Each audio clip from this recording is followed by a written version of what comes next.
Today, we rewind history and drop the needle on 9 bands that deserve more than a footnote. These are the hidden legends, the unsung rockers of the 70s. 1. Budgie, Cardiff, Wales, 1967. Before the word metal was even a musical genre, 3 guys formed a band called Budgie. At a glance, they looked like a typical hard rock trio. But when the amps came on, the sound hit bassist and lead vocalist wasn't just the soul of the band. He was a storm. His high-pitched vocals were unlike anything on the scene. I got nothing to say for the bad one. Alongside guitar virtuoso Tony Borge, Budgie carved out a sound that few Sabbaths doomed with Zeppelin's Fire. Tracks like Bread Fan weren't just heavy, they were sophisticated, blending progressive song structures with straight-up metal riffage. Though largely ignored by radio and the press, their influence reached the right ears. Metallica would later cover Bread Fan and call them a key inspiration. But despite the respect of metal titans, Budgie never broke into the mainstream. Still, for those who know, Budgie isn't just a footnote, they're the blueprint.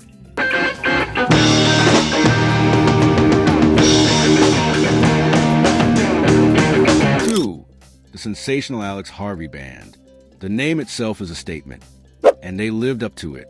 Founded in Glasgow in the early 70s, this band didn't just play music, they told stories, acted them out, lived them on stage. Ask the man inside your head. Your spirit never have to breathe. Alex Harvey was part rocker, part storyteller, part madman. Imagine a punky David Bowie crossed with a beat poet from the docks of Scotland. Their music wasn't easily classified. There was blues, glam, hard rock, and something uniquely theatrical. The Faith Healer was a hypnotic, almost haunting piece of sonic drama. She stood there laughing. Bambo Marble Eye was part comic book, part street fight. Every performance was a roller coaster, unpredictable, raw, electric. Yet for all their genius, they remained mostly a UK sensation. America didn't know what to make of them. Too weird for radio, too wild for mainstream rock. But their legacy, pure inspiration for artists who dare to be different. All you got to do is believe. 3. Big Star. In a Memphis soaked in blues and soul, Big Star quietly crafted something else. Power pop with emotional depth and melodic beauty. Led by former Box Tops frontman Alex Chilton, Big Star should have been massive.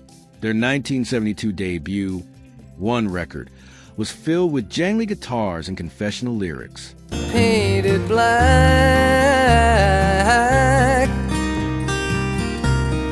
Rockin'. 13 is still one of the most honest coming-of-age love songs ever written. But distribution disasters and label mismanagement cursed the album. By the time they released Radio City and the hauntingly brilliant Third/Sister Lovers, the band was unraveling. Depression, infighting, and commercial failure doomed them before they could take flight. But time did what radio couldn't. Resurrected Big Star. In the 80s and 90s, bands like R.E.M., Teenage Fan Club, and the Replacements name-dropped them as gods. Today, Big Star is a mythic name. Proof that genius sometimes blooms in the shadows.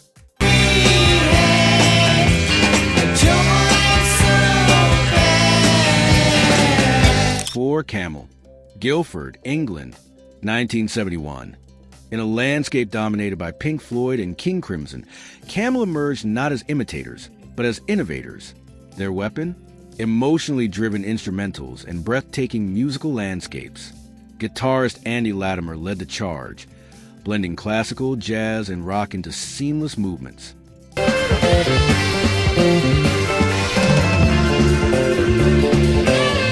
Their 1975 album, The Snow Goose, is a rare thing in rock, an entirely instrumental concept album based on a novella. No lyrics, just pure emotion. Camel wasn't flashy. No makeup, no pyrotechnics. Just 4 musicians playing their hearts out. Critics respected them. Fans adored them. But the wider world barely noticed. They didn't chase trends. They chased beauty. And for those who listen closely, Camel still offers a journey like no other. The songs of heaven. 5. April Wine. April Wine was never a one-hit wonder. They were a dozen hits deep rock machine.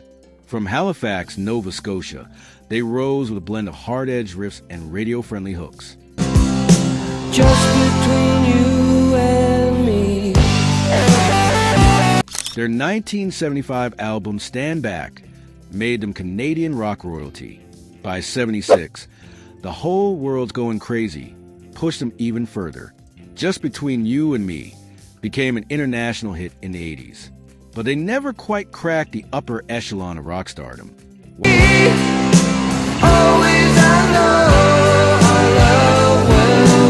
Why? Maybe it was timing, maybe image, maybe just bad luck. But April Wine toured hard, released album after album, and left a catalog that still rocks arenas today. In Canada, they're icons. Globally, criminally overlooked.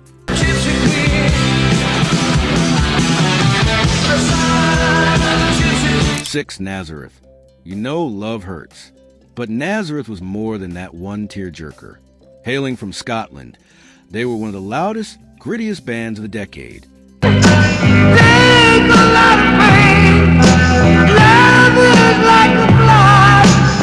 1975 album, Hair the Dog, was a rock juggernaut. The title track, brash, aggressive, unforgettable. Dan McCafferty's rasp was the stuff of legend. They didn't care for polish. They delivered raw, bar-brawling rock and roll. Still, despite years of touring and a stream of solid albums, Nazareth never found lasting global superstardom. But their sound inspired bands like Guns N' Roses, and their die-hard fans still pack clubs across Europe.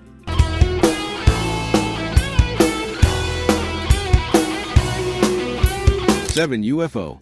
Before aliens were trending, UFO was making cosmic rock a reality. Formed in 1968, they blended psychedelic vibes with emerging heavy metal tones.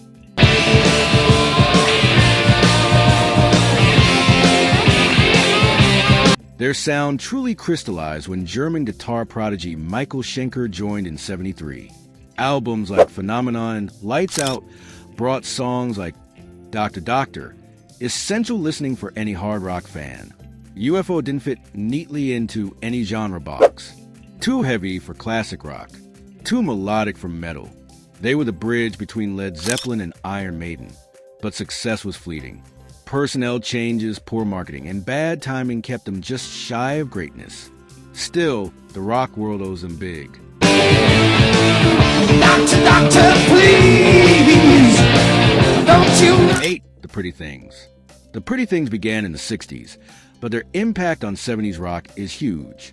Before The Who released Tommy, The Pretty Things had already created SF Sorrow, arguably the first rock opera. Their music shifted with the times, from raw R&B to psychedelic masterpieces. But their refusal to play the commercial game often left them ignored. They were trailblazers, pure and simple. Their music influenced The Who, David Bowie, and countless others. But The Pretty Things always stayed just under the radar. Midnight 6, midnight 6. 9. Gentle Giant. To call Gentle Giant prog rock feels too simple. They were musical alchemists, merging Baroque, jazz, medieval folk, and rock into cerebral epics. Albums like Octopus and The Glass House featured intricate time signatures, oddball harmonies, and dazzling instrumentation.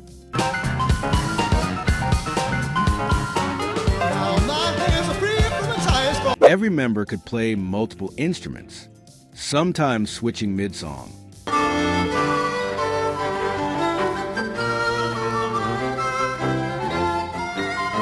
They were never mainstream, and they never wanted to be.